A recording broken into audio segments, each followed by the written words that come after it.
We're live. We are live. Welcome to From the Shed, and as always, we're waiting for Darmesh, our guest that's going to be joining us as well today. As always, if you're watching this, make sure you subscribe to the channel. Make sure you give the channel a thumbs up, all of that good stuff as well. We're going to be talking, obviously, Chelsea Fulham once we get our guest with us.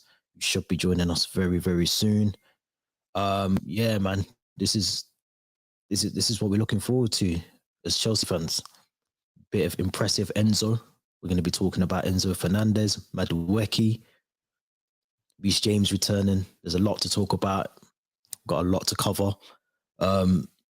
Some negatives as well, which we're going to touch on, hopefully. Yeah, there's a lot. There's a lot to talk about. Just hopefully see where Darmesh is. He should be with us shortly. Should be with us shortly. Fingers crossed. Anyone who's watching this, make sure you smash the thumbs up button as well. I don't know if I mentioned that. And also as well, Linktree link, that's also in the description. So if you hit the Linktree link in the description, that'll take you to all the social accounts as well. So our Twitter, our Instagram, Facebook, Spotify, Apple Podcasts, all of that stuff as well. It should allow us to go on there. And as I say that, I think our guest is here with us as well. Yes, bro. How's it going? I'm good. How you doing? I thought I'd jump on the stream early. Just do all the stuff I normally do, the subscribing and all that stuff. I got all that out of the way. But how you doing anyway? And all that as well. How you doing? Yeah, I'm all good, man. Literally, from the highs of like the start of the week to back to reality to yesterday now. So yeah, it's a bit frustrating, but at the same time, can't compare with the transfer window, but the performance is more of a reality check for yesterday and stuff. But yeah, thanks for having me on, man, and definitely subscribe to the channel and stuff, guys, if you haven't already. Yeah, 100%. Appreciate that. And I want to talk transfers first because obviously it's always good to get another perspective from a Chelsea fan. Really good window. Really positive window. If you think about, Malagusto, who's come in and obviously been loaned back out. The big one, Enzo Fernandez, Madueke, who we're going to talk about as well from yesterday. But then there still seems to be a lot of work to do in terms of where we need to be next season. But just talk to me about the transfers that we have done, the ones that have come in, even going back to before, even Raheem Sterling seems like a lifetime ago, but let's go all the way back to even when Thomas Tuchel was here. But what do you think about all the signings so far that we've done? Which ones are the standouts so far? Koulibaly, Cucurella. That's a good question, actually. I think from sort of the summer window, I'd probably have to say, out of all of the summer sort of signings that we signed, I think Cucurella has probably been the standout for me in terms of those signings, and maybe Raheem Sterling as well, in my opinion. The rest of sort of underwhelmed in a way, but if we're looking more towards the January now transfer window, for me, Badiashile's been our best sort of January signing that we've brought in so far. Obviously, Enzo Fernandez showed what you can do in 90 minutes. He was head and shoulders above everyone regarding the performance yesterday. Mikhailo Mudryk only had sort of 45 minutes. Obviously, yesterday got taken off because he was reportedly ill, I think, Potter said. Yep. Against Liverpool, he was really good coming off the bench, but we can only go off that. David Fofana as well. Showed glimpses of what he can do, but needs more game time. Who else do we bring in? Obviously, Gusto and Nkuku are for next summer. Next season even. Yep. And then... God, I've forgotten all the signings now. It's so much happens. There's been that many. Forget. Yeah, there's been that many. And then, but in terms of like going back to the summer signing as well, Raheem Sterling's kind of underwhelmed at the same time, but I believe he's one of our top scorers. Am I not mistaken? From he must be this up season, there, right? yeah. He'll be up there. He has to be up there, and I think if we definitely have that sort of creativity around him, like he had at Man City, I think no doubt he'll score goals. And that's something that we lack. Like even yesterday, you could tell we lacked just so much creativity and ideas. We created a few chances, but all came from like plays from Enzo, balls over the top from like Gallagher and stuff, which worked. And I don't understand why we didn't play the long ball more. when it was kind of working in our favor instead of trying to go through the middle and keep passing sideways and backwards every time. But yeah, that's my overall thoughts on like the signing so far. You have to give these people time. I mean, like nothing's gonna ever happen within a few months. For some players, that happens, but for some, you just need to give them time. Yeah, I mean, it's a good way to look at things, and I think Carney as well. I forgot you about know, Carney. Yeah, thanks yeah, Theo for that. Yeah, and Carney's been good as well. Yeah. Yeah, he has Theo, who joins me on here every week, and yeah, he was at the game last night as well, so I'm sure he'd have a lot to say on it. But I think Carney for me as well has got to be one of the most influential players that I've seen come into the squad. I agree with Theo as well. I think Cucurella, in terms of what we've paid for him and the output we are getting from him, I think has probably been one of our.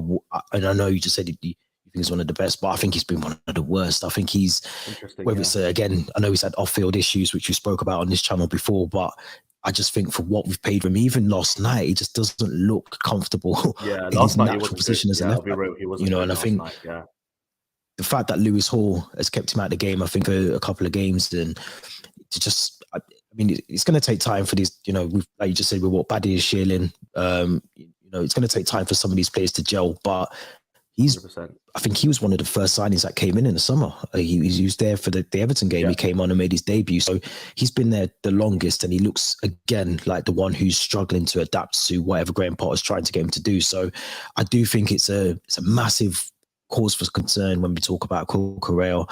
I do think Carney's been really good. I think, again, we've got to factor in injuries to Fofana, who, hasn't really given... That's another one I forgot about as well, Fofana.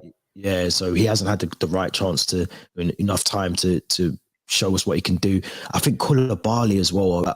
Surprised at him because he came with the expectation he was going to be the one that would almost take over from Thiago Silva, and I don't think he's capable of doing that. I just don't know whether it is. Badia Shields come in, like you said, and he's keeping Koulibaly at the team, who you'd think it'd be the other way around, but.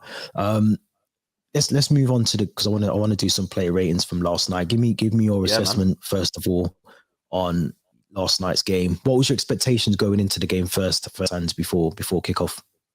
I'll be honest. Before the game, I knew it'd be a struggle given the injuries that we sort of had in midfield, because we were so desperate, obviously, for Enzo to start, and we got what we wanted. But at the same time, like he was just surrounded with dross around him, and that's like his peak on him because he did all he could. His ball retention was really good. His passes as well were so good as well. We haven't seen anything like that since like Cesc Fabregas, and Jorginho's played a couple passes like that, but Enzo's literally more mobile than Jorginho like ever was for us. So it was refreshing to see someone like that in the team. And there was a phase of play where Enzo clipped it into Mount, I think, and then Mount squared it to Havertz. And I think can't remember what centre back it was for Fulham got a touch on it, and Havertz blazed it over the bar. But my expectations of the game, like before, like obviously all these signings and stuff, is exciting to see sort of like Mudryk have his first start, obviously Enzo as well, and Noni as well have a start as well. But obviously he came off the bench. But I think all in our heads we were kind of like excited to see everyone play. But really and truly, it was just more of a reality check in a way. Like Fulham, by the way, shout out to Fulham as well. They did really, really well yesterday. Especially João Palhinha, man. I've said before, I want this guy, man, next to Enzo, man. I think he should be in our team.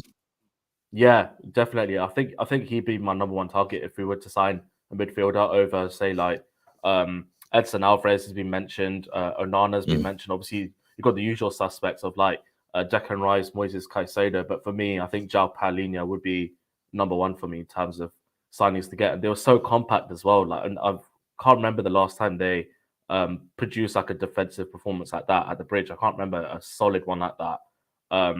The wingers were Willian as well. Willian played really well as well. Deco over Reed, they slot in so nicely into the midfield and just stop the threat from Gallagher and Mount, who were awful, to be honest. But I'd like to say that we sort of got away with the draw in a way, but at the same time, Fulham didn't really create that much. I think Kepa made a save, and that's about it from, I think, Andreas Pereira. But apart from that, literally quite sort of fortunate, but sort of unfortunate in a way with obviously Havertz hitting the bar. But it's just like well, why do you just rifle that into the bottom corner? Like, we've seen you hit a ball. Like, we've seen you bang it the top corner at least 2 or 3 times. But yeah, it just wasn't meant to be. And I think us as Chelsea fans, we do have to be patient with all these signings bedding in and Potter sort of finding his first 11. Because like at the end of the day, we've got 33 to 35 senior members, which is crazy. It's unheard of in terms of like having the squads. And you see managers like Pep and Klopp as well, they reduce their squads to about 20, 21. And then you see the best managers do that. So I expect a lot of outgoings in the summer, but I think us as Chelsea fans, we just have to be patient with what's going on and then make a true assessment of Graham Potter, I think, over next season. Yeah, I think that's what majority of Chelsea fans. I know, I'm sort of on the fence still, and I'll still protest that. And I think for me, it's difficult. And last night, I think was for me. I mean, clock's ticking, in my opinion, for Graham Potter now. It has to be. He spent some money. He's brought in some players. I still think he needs a summer window. I still think he potentially needs 2 summer windows to, like you said, to offload some players. And I think, Hakim Ziyech would have been one of those. Jorginho's already gone.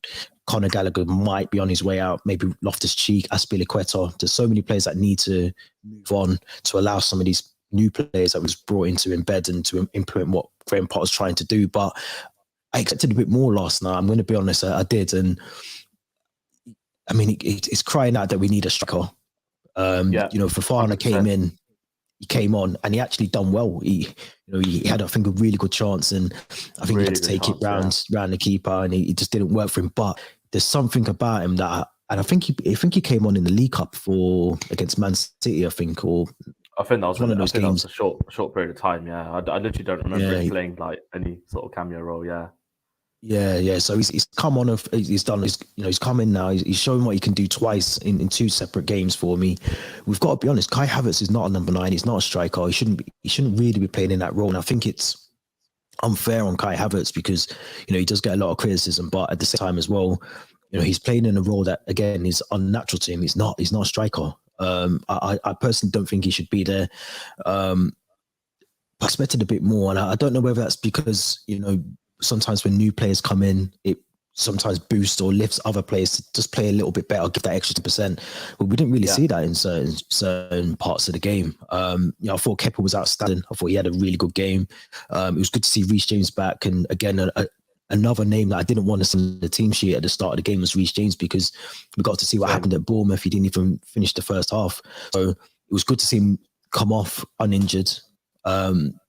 But again, I do have to question Graham Potter. You're playing Mudryk, who clearly is full of illness. He's got a cold or something. I think they said he had a really bad cold, which is why he had to come off. He could feel it in his legs as well. So why is he playing him? I don't get why you're playing him. I don't get why. Clearly we can see Mason Mount. There's something that's happened, whether it's a dip in form, he's just having a really bad part of his career, but something has clearly gone wrong with Mason Mount. Again, is it a system thing, a tactical thing, or is it just a player issue? So it's a question I'm sure we'd all like to answer. It's a mix of everything, to be honest. Yeah, it is. It has to be. But I think for me, if a player's not playing well, he gets benched. I've seen it with Koulibaly. We've seen it with Cucurella. Some players aren't good enough to be starting the games for us. And I think if Carney Chukwuemeka came in yesterday, he probably could have done a better job than Mason Mount in some ways. 100%. There was a ball, I think it was a Mudryk in the first half, and Mason Mount just delays the pass just by maybe 2 seconds or half a second too late. Mudryk's in, he's in on goal, he's onside, and he just delays it. Yeah. If he releases the ball first time, he's in. So it's those tiny things that I think it has to be a player issue now. Theo will back me up on this. He's definitely backed Mason Mount. I'm pretty sure his frustrations are being heard as well. As a Chelsea fan, he's got to do better. He has to do better, in my opinion. So, but I agree with you. There would definitely, we have to give him time. We have to give Graham Potter time. We have to give the players time to embed as well. 100%. Can I also let's mention do some player ratings? Couple of positives just before we get into that? If that's all right. Just a couple of positives, because I know, obviously I'm sounding really negative, which is understandable, but just a couple of positives from yesterday. Thiago Silva, Badiashile, and Kepa, and ENZO. I think those are the 4 players that want to give like a personal shout out to because they did really, really well yesterday. Reece James to some extent, even though you can tell he lacks a bit of fitness and stuff, but that's going to come with time. But I think more credit has to go to them because they've actually done well. Nobody's talking about 3 clean sheets in a row for us, which has been a massive problem for us like this season, conceding a lot of goals, and we finally found like a solid centre back partnership, which we haven't had since arguably last February, January, because since then we've been conceding so many goals. And I just thought it was worth mentioning that. Yeah. No, it's definitely a good shout. I think the downside to that is, and I don't want to be the negative Nelly on the stream, but the downside is we know we're not going to get too much longer with Thiago Silva. And it's a shame that we didn't get Thiago Silva, age 27, 28. Oh, imagine. More in his prime years, because I think him and Badia Shaw have definitely formed a brilliant partnership. And I think the longer that carries on, it's only going to get better. Like you just said, the fact we're running a back-to-back games of clean sheets as well. That's something, like you said, is unheard of for the best part of this season, at least anyway. And even Kepa, I mean, I still have question marks over him, but I think you're only as good again as.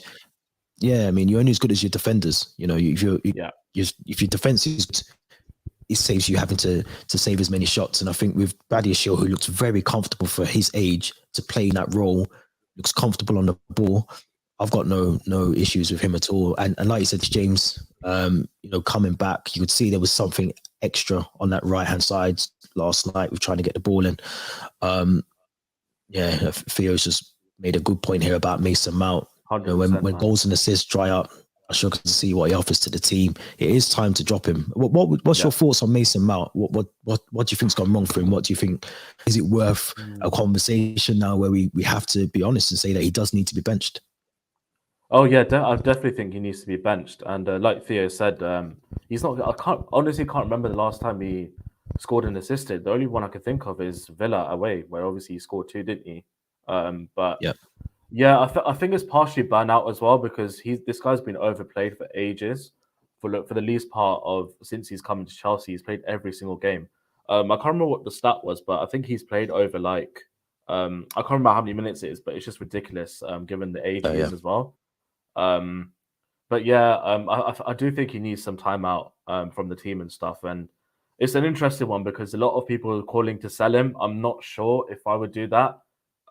Just because I always compare him and Gallagher in a way. And if I was to sell one, I'd probably sell Gallagher just because of the value that we can get for him. And I realistically think that Mason Mount could maybe come back into the team in the future and show the impressive form that he showed for about 2.5 years for us. So yeah, it's a tricky one because even for England, he plays every game for England as well. So I don't think he's ever had that sort of rest in a way where he's just sort of played only 60 minutes and come off. He's playing 90 continuously for about 2-3 years, and it catches up with you as well.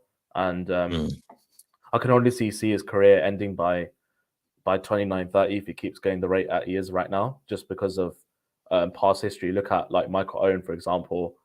His career ended when literally at 28, 29. He was done by then. But the only difference I'd say with say for example Wayne Rooney, he started early, but he developed his game over time as well, which is why he could go until about 33, 34. But personally, with Mason Mount, I'm kind of on the fence with him in terms of if I want to sell him or not. I'd say keep for now, but have him as a squad player purely. Maybe give him starts in Carabao Cup games for next season or FA Cup, and he should be that player that we've developed, not straight away throw him, because we've seen I'll keep going back to the example that I've talked about before with Phil Foden. Look at the way Phil Foden was integrated at Man City. He wasn't playing every single game like Mason Mount was. He learned off the best from David Silva, Kevin De Bruyne, but then that goes back to the fact that which players do we have? Basically, do we have that can sort of help Mason Mount? Yeah. If you get what I'm saying, it's a bit of a tricky one with Mason Mount. Yeah. It is, and I think the downside of now it's a two-folded question, because I think with Mason Mount, I mean his contract's out in June next year, so if he doesn't sign the deal, we lose him on a free. Now I don't think Chelsea are willing to that. I think if we get to this point next season, he'll probably be in a Jorginho situation where contract negotiations are still stalling. I think the new owners will want to learn previous mistakes with Rudiger, Christensen, allowing both of those to leave on a free as well. So I do think if we're in this situation, 10, 12 down the line, and he still hasn't even sniffed at a new contract, he doesn't look like he's going to sign a new deal, I think the club will cash in, and Liverpool are the team that's been mentioned a lot with signing him. So I think with Mason Mount, it's strange because I don't know how you can go back to back player of the seasons and then suddenly become out of form as bad as he is. And again, it's probably, like you said, a mixture of three things. The tactical side of things potentially isn't working with him, the burnout, and mentality of the player as well. Sometimes, if you're being criticised week in, week out, then of course it is going to have impact on when you go on the pitch. So I think it is a massive factor of all three. But I still want to see something from him as well, and not just him. Conor Gallagher, yesterday was probably someone I would not have played or wouldn't have started. But I think it's going to be interesting to see how that pans out. I think we really have to deal with the situation around Mason Mount in the summer, at least get that deal done, the contract, if we're going to extend it. Because, as I say, you don't want to go in, you leave it, the less value you get for the player. So it's either we sell him in the summer or we get that new contract signed up for him. But it's going to be interesting to see how that goes, I think. What price would you sell Mason Mount for if you were to sell him? Well, I think he's got to go for at least 80 million plus that region. He has to go, because if we're seeing Anthony Gordon going for 45 million to Newcastle, I just think, in my opinion, he's a really. I think the worry is if he goes to Liverpool, I think is that of a player, if Jurgen Klopp's still there, he'll get the best out of Mason Mount, and he'll fit into Liverpool's system probably a lot better than he does at Chelsea. So I think if he goes there, I say the same thing about Timo Werner or Kai Havertz. I think if they went to Liverpool, they'd be a totally different player to how they are at Chelsea. So I think interesting. You don't want to go into a season next season or the season after and strengthen your rivals. I think that's a very dangerous thing to do. And I'm about to talk about Jorginho. I've kind of got the game on in the background, so I did see the goal for you. But yeah, Everton 1-0 against Arsenal. I am made up because it does mean that Arsenal, if City win tomorrow, it's back on. I was gonna have the game on the background, obviously, because the TV screen's kind of there for me, so I didn't want to get demonetized or anything like that. So. Yeah, it's on there. I can see it sort of, but yeah, it was a bit of a Jorginho mistake. So Theo's spot, it was a bit of a Jorginho mistake from a corner. I think it was Tarkowski. I sort of was seeing it. I saw celebrations, so I think it was him. But it was a good little set piece from a corner. Really good. Let's get into player ratings. Yeah, let's get that up, because I think we should do that. And I know we have to caveat a lot of it because obviously Mudryk only played 45 minutes, so it's kind of harsh to judge him. But let's start with the goalkeeper. Let's start with Kepa. I'm going to let you do these. I think you should go first on them. So what would you give Kepa out of 10? How do you think he played? Kepa made a couple of good saves. He was decent on crosses. His distribution was a bit iffy. I'll probably give him a solid 7, to be fair, for Kepa. I think I only remember one sort of time where I think he almost passed the ball to, I think it was Mitrovic or Pereira, and a couple of passes here and there from the back, just wasn't his usual self in terms of that. But he was quite commanding with corners and crosses into the box, made a good save from Pereira. So yeah, I'll probably give him a 7, to be honest. Yeah, no, I agree with that. I think he's, over the last couple of games, we've definitely seen, obviously with Mendy being out injured, Selena still sort of playing in the development squad and training obviously now with the senior squad as well. I think he's put in some good performances. I still think, again, he's always got a mistake in him, but as a goalkeeper, I think you have to take that. Goalkeepers aren't perfect all the time, so I think they are going to make mistakes. I think it's just how many mistakes is enough. When do you draw the line? So I think he played well. He pulled off, like you said, I think maybe one or two good saves last night as well. But I do agree with you. The distribution needs to be slightly better from Kepa. Reece James. What do you think, Reece James? I think purely on the basis of the game yesterday, I'll probably give him. I just think he was average yesterday, to be honest, and that's obviously with context as well. So I'll probably give him a 5.5 or a 5. Just purely on yesterday's performance. Defensively he was good. Getting stuck into tackles like he always does. Providing us some width as well. Putting a couple of good crosses. Was linking up play quite well on the right with Ziyech at times. Yeah, but you can tell there was rustiness in there at times as well, which is purely understandable. And there's some context to why I'm giving him 5, just purely on yesterday's game. Yeah. No, I agree. I agree with you. I think it's always going to be difficult coming into a game where the expectation is for him to do really well, to hit the ground running. And I think we have to remember he's had an injury and then he's come back from another injury. 2 massive injuries. I think it's always going to be difficult, I think. And I did some positives from him. I think, you look at, like you said, the width, the balls into the box. I still think he's arguably better than Trent, better than Carl Walker. I don't think about that, whether you would put him 100%. Defensively, I think he's better. And I think, offensively, I think he's better as well. I think he can do both sides of his job a lot better than Carl Walker and I just pray he stays fit, man. Yeah. He's a good player. I think that's the main thing for me. Yeah. Well, I mean, we've got Gusto coming next season, and I think that will be a massive thing for James. I think if Gusto comes in and is able to compete for that role, for that place in the squad, you do have to question whether does he get a nod over Reece James. It can happen. And he'll cut him some playing time as well, which is key for us, because the problem with him is problem with Reece is we've overplayed him as well. And we've relied on him, and look at our backups. So we have right back. We really have Aspie and probably Chalobah that can play there, and they're not the levels of Reece James.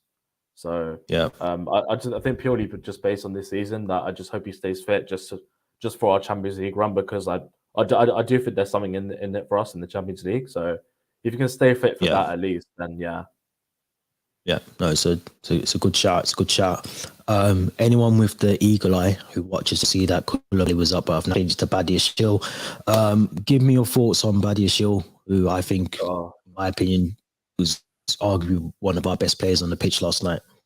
Oh, he was sensational yesterday. He was really, really good. Against Palace as well, he was solid. Against Liverpool as well, like I never see the guy sprint at all. Like I don't think it's you as well, but I just never see the guy sweat or sprint. He's just so calm and composed, and that's the sign of a top centre back who knows what he's doing. And purely in the performance yesterday, I'll probably give him an 8 for yesterday. Because he was really, really solid, and I really like the foundation that we have between the partnership of the 2 centre backs that we have. His heading as well is really underrated as well, like from set pieces, defending and attacking set pieces. He was unlucky to get a goal against Liverpool actually the week before last, but just purely in yesterday, like he dealt with Mitrovic and Pereira quite well, I thought. So yeah, I'm not too worried about Badiashile. Like, I'll keep banging on about him being our sort of best like January signing. I think he'll be so important to us. It's a shame that he's not registered for the Champions League though. I personally would have registered him instead of Fana, just purely because Badiashile has had playing time, he's had game time, he's slotted really well, and it's kind of a risk with Fofana coming back from injury. So I personally wouldn't want Badiashile, but I agree. I think it was a shock. Not a shock. It was definitely one of those sort of raised eyebrow moments. I always had a small feeling maybe Aubameyang wouldn't make it because he clearly isn't in Graham Potter's plans. But I think when you look at your defenders, you only take maybe injury to Silva or any of those defenders, centre backs, Trevor Chalobah, whoever it is. It only takes one injury and then you're very short in that department. And I think I kind of get it to an extent, but yeah, it's a bit of a strange one for me. I would have personally taken him as part of my Champions League squad as well. But Thiago Silva, who, if you've ever watched this, you'll hear Theo say he's probably the Rolls Royce, the warrior, our best signing in a long time, for a free signing. But what was your thoughts on Thiago Silva last night? It's the same stuff that I sort of keep saying on like different shows that I've been on and stuff, and just generally I can't remember the last time he's had a bad game for us. Like genuinely saying that. I can't speak highly enough Probably of this West guy. Brom a couple years ago. I think it was Yeah, West Brom. that's just saying it. It's like it's been ages since he's had a bad game, and it's like Yeah. some of his passing ability is so good as well. Like people don't understand how good his passing ability is. Well, was it him who clipped the ball for Havertz who hit the bar, or was that someone No, I else? think it was Ziyech. I think it was Ziyech. Oh yeah, it was Ziyech. Yeah. I think there was another phase where Thiago Silva clipped He in the did. ball. Oh yeah, it was offside, He wasn't did. it? Yeah, for Havertz Yeah, as yeah, well. yeah. But even that man, his passing ability is so good. I think if I'm really nitpicking at him, like this is just purely nitpicking. If I was to have one sort of criticism of Thiago Silva, it's just I think at times he keeps the ball for too long in ways and doesn't distribute enough quick enough. But that's purely just nitpicking at him. And Yeah, it's a yeah, nitpick. honestly, yeah, literally. But honestly, he's the best centre back in the league, man, for sure. It's Yeah. just a shame that he's got a pile of crap around him, basically, in terms of like the midfield and stuff. But yeah, I'll probably give Thiago Silva an 8 as well. I think it was equally as good as Badiashile as well. Yeah, sort of same as in like same sort of thing. I probably said Badiashile. He probably defended really well against Mitrovic and Pereira as well. Handled it really well, and he was helping Cucurella a lot as well, spraying some good passes. But yeah, I can't speak highly enough of this guy, man. The day he leaves Chelsea will be a very sad day, man. And it's mad how the fact that people putting him in like all-time Chelsea 11s just says how good he really is. At what is he 38 or 39 now? Was he going to be 39? He'll be 39, yeah. Yeah, and it's just I just hope we can keep him forever, man. So yeah, I'll probably give it an 8 for Thiago Silva as well. There's talk about him obviously staying contract again, and I actually believe, I think even after his playing career, I think he'll have maybe a coaching role or some sort of ambassador role at the club. I think he'll stay. I hope so. He's settled here. I think he's settled. I think he's settled in London. His family seem to like it, and I think he seems to genuinely love the club. And you don't get many players, especially from come over, and they show the passion as much as he does. I don't think we very rarely see it in this day and age. So I think, yeah, I mean, there we go. It's a very good point there by Theo. You look at those players down there, even Mitrovic last night, both games really. The game at Craven Cottage as well. You look at Mo Salah, who hasn't had the best of season for Liverpool, but still, when you're coming up against him, he only needs one chance. And Zaha as well. So you think about some of those players and two of those players, especially, Zaha and Salah, have definitely got more pace than Thiago Silva. So it just shows that Silva's able to read a game. He's got a football brain to be able to read. He pocketed Haaland as well, man. Remember when we played City? He pocketed Haaland as well, man. Yeah, it's mad. So it's a good partnership. Had that reform and that, and I hope it long may continue, because I think we needed that. We need some consistency amongst the team, but more so as centre backs, you have to be on the same page if you're going to be playing alongside each other. But Marc Cucurella, we've sort of mentioned already before, but let's try and rate him as much as we can. Rank him out of the 10. What's your thoughts? Yeah, I think me mentioning Cucurella's sort of come out of context a little bit. Is like me sort of thinking that he's been amazing for us, but I don't think he's been terrible, but I don't think he's been like really good at the same time. I just think he's been average throughout the whole season. But if we're going based on yesterday, I have to give him probably a 3, if I'm being honest. Like, he just wasn't good yesterday. Yeah, I think he was. Who plays on the right side for Fulham? Is it Deco Reed, and I think it's Kenny Tete as well, the one that got man of the match yesterday. Yeah. They were exposing him so much yesterday. There was times as well he was flying into like sort of tackles as well, he was getting beaten as well, and obviously our man Thiago Silva was there to help out. But yeah, he was caught positionally yesterday, and his passing wasn't that good yesterday. And I'll probably say that's probably his best attribute is his passing. But yesterday's passing was awful, man, really bad. Yeah, probably have to give him a 3 for yesterday, if I'm being honest, man. He wasn't good. He's not filled me with any confidence in that role. Mass concerns, I think, for Cucurella. I think whether that's off-field issues that Graham Potter mentioned a few weeks ago, or just he's just fit. But you'd think from with Potter under playing for Brighton under Graham Potter, you'd think he'd be one of the ones hit the ground running. You've got someone who's experienced, even Badia over whoever it is. But I agree. I think Mudryk didn't really help him down that side as well. I think obviously there was times where you could tell there was a bit of a miscommunication or just didn't work that left side for us yesterday. But I agree. For Dakota Reed and Tete down right side would it was like a free run for them. Every time they got the ball, it was always being exploited. So something's got to give there. I think, we've got West Ham, I think, next week. So that's going to be a game and it'll be very similar. They've got some really good, wide players and, Gerard Bowens and those likes of players will exploit next weekend. Let's to midfield. Let's go to the star man. Let's go to Enzo Fernandez, who I was impressed with. But what was your thoughts on Fernandez? Enzo was class yesterday, man. He was head and shoulders above everyone in terms of like the moving away from the defense into the midfield and sort of attack. He was so good, man. Just some of the passes he was playing, like interceptions as well. Like you don't notice how quick he is as well in midfield, and he's like quicker than like Jorginho is in transitions, and he was just stopping those sort of like attacks. And what I like about him as well, he always wants to pass forward. He always wants to zip passes into say the 8s or our number 9 or false 9 or 10, for example. And I think there was a really good pass he played to Reece as well. I think in the first half where I think he broke up play or he somehow got the ball from the centre back and you just like sweeped it over to Reece James.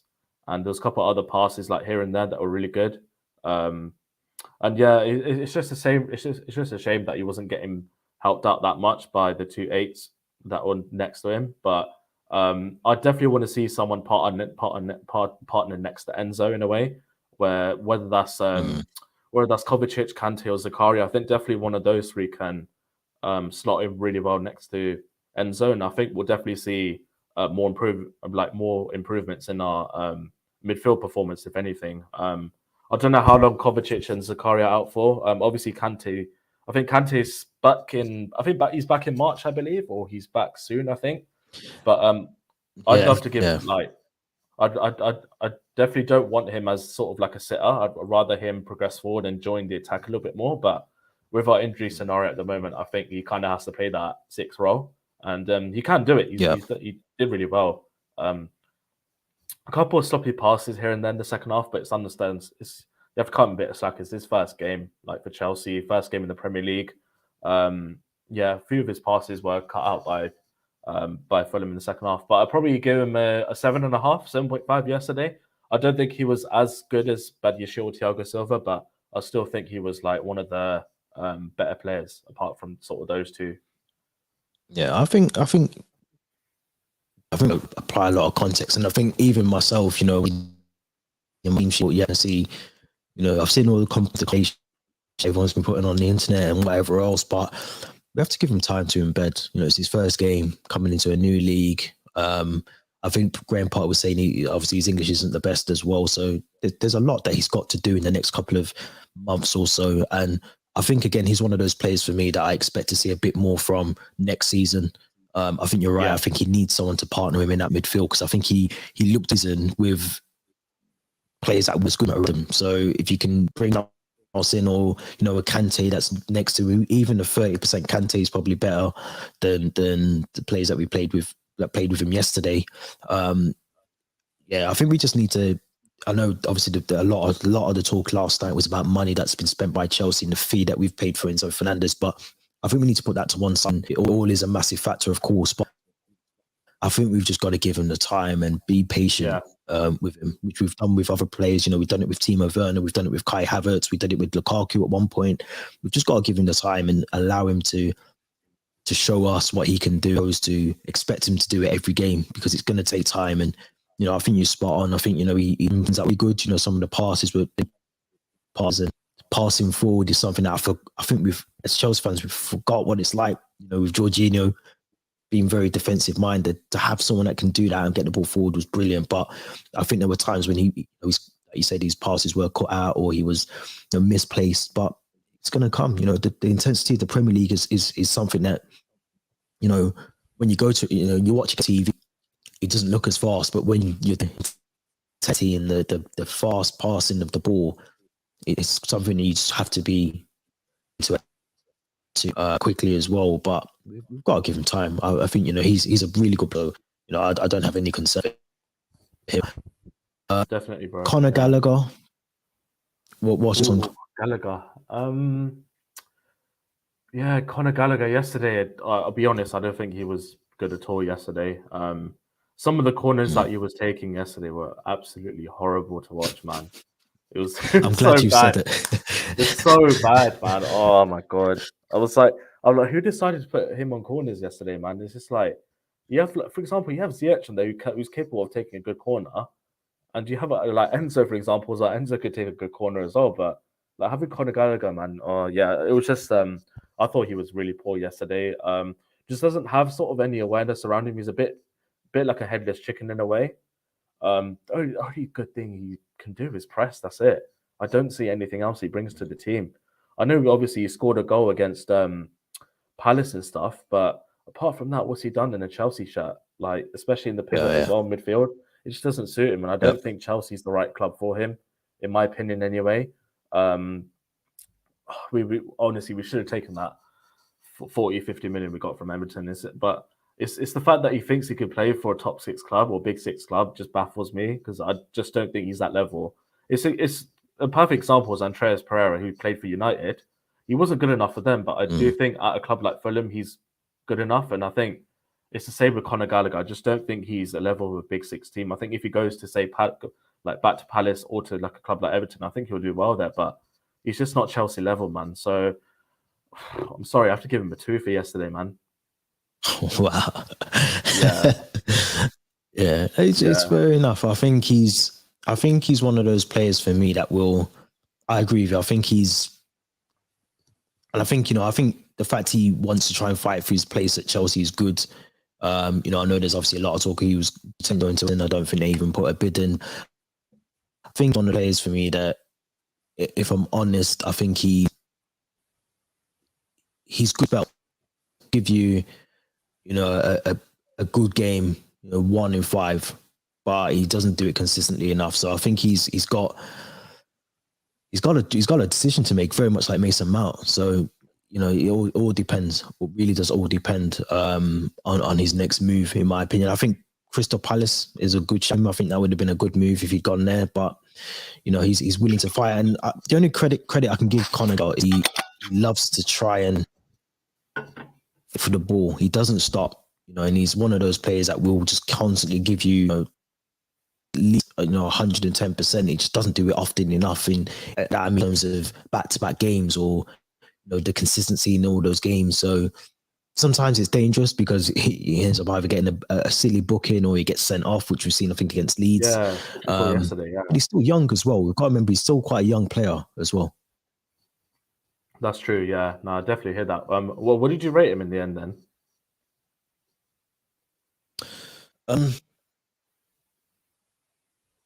I agree with you. I think he was any more than a 3. I don't think it's any more than a 3. Between the 2 and the 3, I wasn't. This is where I speak about and some of the decisions that he makes. He has to take some of the blame if we don't pick up 3 points. It's the cutthroat business that he's in. But I think Conor Gallagher, Mason Mount, which we'll get onto, I think for me when I saw the lineup. But yeah, I think he's who we. I liked Hakim Ziyech.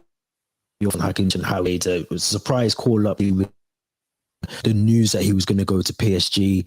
It's a surprise to see him on the team sheet. But what thoughts on Ziyech? Thoughts on Ziyech?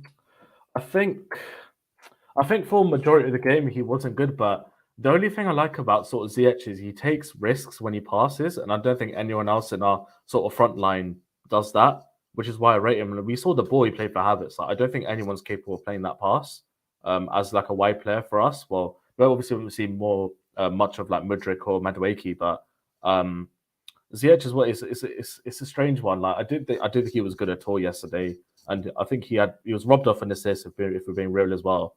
But apart from that, I don't think he was good in a way. But I do still think he can be part of the Chelsea squad. I don't think he would be a starter for sure, but I think an option, say off the bench, if Noni does well, or yeah, I don't know. If I was to rate Ziyech for yesterday, I'll probably have to give him a 3.5 if we're being real, man. Honestly, I just don't think, apart from that pass he played, I don't remember anything else he did during the game yesterday. I don't know. I thought he's okay. I think under the circumstances, I know he's put out an Instagram post today. I think about his mother, Yeah, sort of cryptic, but I think he's got things going off field as well. Again, not that that's an excuse or reason to potentially not play as good as he can. And I've spoken about his language before, so I think he's done in terms of the move not happening. yeah, But it was good to see him still put in. I thought personally a good performance or a good enough, but more than some play on pitches. But I do get what you mean. I think he's one of those players that for me he doesn't get ball in the box as much as he can. In the attacking thinking, he's the one for me that does that. But I do.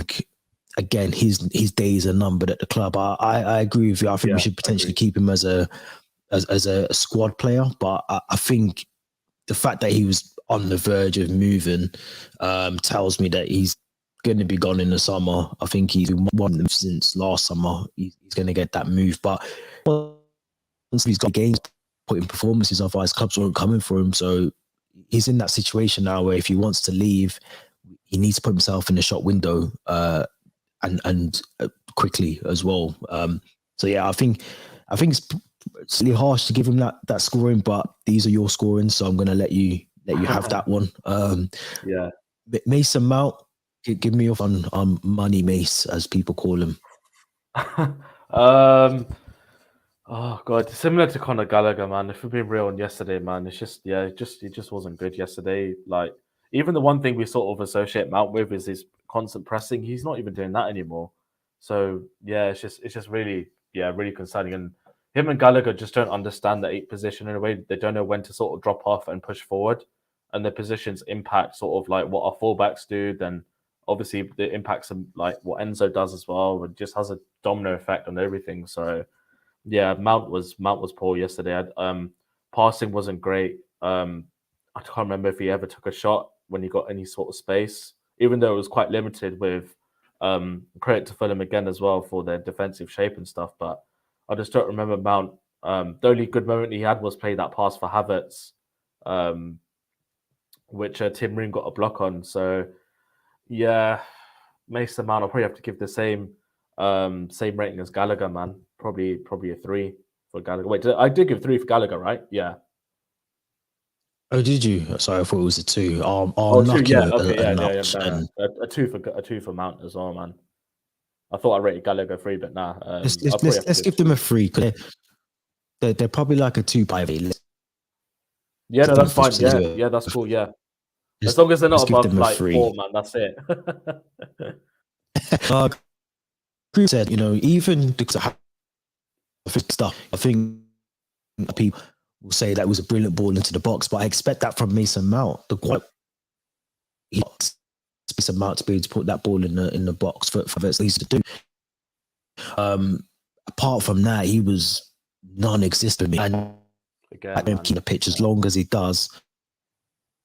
I'm saying that Graham Parks takes some of the blame for the player's not playing well. I don't see how you can keep keep Mason Mount on the pitch when he's not playing well. You've got Carney Chukwuemeka. There's other players that can come in and do a job. And Definitely, I just think, maybe he does need, like you said, maybe it's burnout. He needs some time away, or he needs to, rest and be reintroduced into the squad in a different way. But he just does good. He doesn't look like he's interested in anymore. There's something going on, and we'll convince him one day. Right, let's move over to Mudryk. Again, it's harsh to criticize him. obviously fully fit to start the game, came off at half time. But what was your thoughts on what we did get to see? Sorry, bro. What was that? Your mic cut out for a sec, bro. What was that? Sorry, I was just saying, what did you think about Mudryk and his performance? Yesterday, yeah, did I can't remember anything he did, to be honest. I think there was a time in the first half where he got the ball near the box and he played the sort of reverse ball, tried to play it to Mount, instead of sort of trying to cut in and shoot. Apart from that, he did nothing. I don't know if I could give him a rating, to be honest. Based on he only played about 45. He was completely frozen out the game by Tete. Tete pocketed him, if we're being honest, as well. So yeah. Are we allowed to give no ratings for players, or do we have to give sort of a number? Or No, we can buy some. I'll probably just give him an NA, man. Just or or a 0 is really harsh, but he literally did nothing yesterday, man. He didn't do anything. Like, I just don't remember anything he did apart from a couple of times where he dribbled at Kenny Tete but got tackled. So I'll probably have to give him an NA in terms of rating, man. There's definitely a player in there. I think I think so as well. Yeah, we got to see it at Liverpool. So I think there's a player in there, but I do think if he's not fully fit, I wouldn't have started him. I don't know why we put him in, because it left Cucurella exposed a lot in that game in certain parts as well. But if he's not fully fit, if he's not well, then why is he in the team? I don't get it. When we've got Raheem Sterling, who, for me, I would have probably started if he was fitter to start the game. We should be putting Raheem back in that position for me. Let's quickly do Kai Havertz as well. The false nine. Yeah, Kai Havertz. I thought he was better than, say, like Mount and Gallagher, but I still don't think he was that good in a way. I think he had a couple of good flicks and tricks here and there. I think he played a ball to. I think there's one point where the centre back marking was drawn in, and then he played a nice flick over the top of the defender's head to Mount, and then Mount messed up the pass. Surprise, surprise. But Kai Havertz obviously unlucky with the crossbar, the chip. Pazzi, I thought he should just smashed it into the bottom corner. I don't know why he's waiting for the keeper to dink it. You do that stuff when you're 4-5 up. You don't do that at 0-0. So yeah, Kai Havertz underwhelming again, but I think he was better than what Mount and Gallagher were yesterday. So I'll probably give him a 4 for yesterday. In my opinion, anyway. I think yeah.